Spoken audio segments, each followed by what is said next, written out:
Et de l'autre côté, quand elle a traversé la route, elle se demande, mais qu'est-ce que c'est cette voix dans ma tête? Et la voix lui répond, je suis ton ange gardien. Alors elle réfléchit là-dessus un instant et dit à la voix, mais alors où étais-tu quand je me suis marié? Et c'est comme ça un peu, on a tous cette voix intérieure. C'est ce qui nous fait rechercher, questionner. Et si on peut écouter cette voix intérieure, on peut trouver toutes les réponses. Nous pensons que nous sommes seulement ce mental et ce cœur. Mais au fait, nous sommes tous cette boule, la totalité de l'énergie. On peut appeler ça par n'importe quel nom que vous choisissez. Le nom de totalité, on peut dire que c'est une énergie universelle. On peut l'appeler Dieu, on peut l'appeler conscience ou consciousness.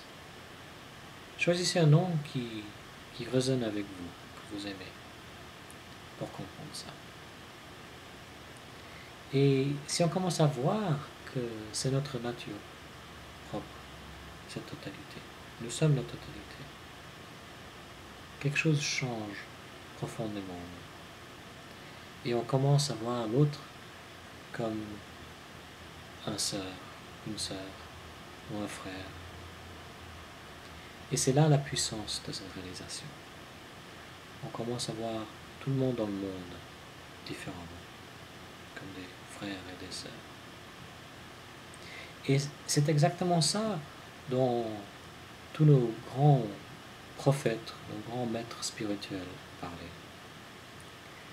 Et c'est ça dans le message de Jésus, dans le message du Bouddha, dans les messages du prophète Mohammed, les messages de Krishna ou les autres dieux hindous, dans les sages chinois. Ils disaient tous que nous sommes un. Nous faisons tous partie de l'unité. Nous ne sommes pas séparés de l'unité.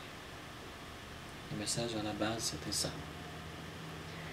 Et Jésus a dit ça d'une façon spécifique. Il a dit, aimez votre voisin comme vous vous aimez vous-même. Si on ne peut pas s'aimer nous-mêmes, on ne peut pas aimer notre voisin. Le prophète disait, voyez les autres comme vous-même. Et quand on se rend compte de ça, que nous sommes l'amour, l'énergie universelle, pure, on commence à voir les autres comme l'amour, comme une énergie universelle pure. On ne va pas toujours aimer l'autre, forcément. Ils vont faire des choses qui vont nous embêter, nous angoisser.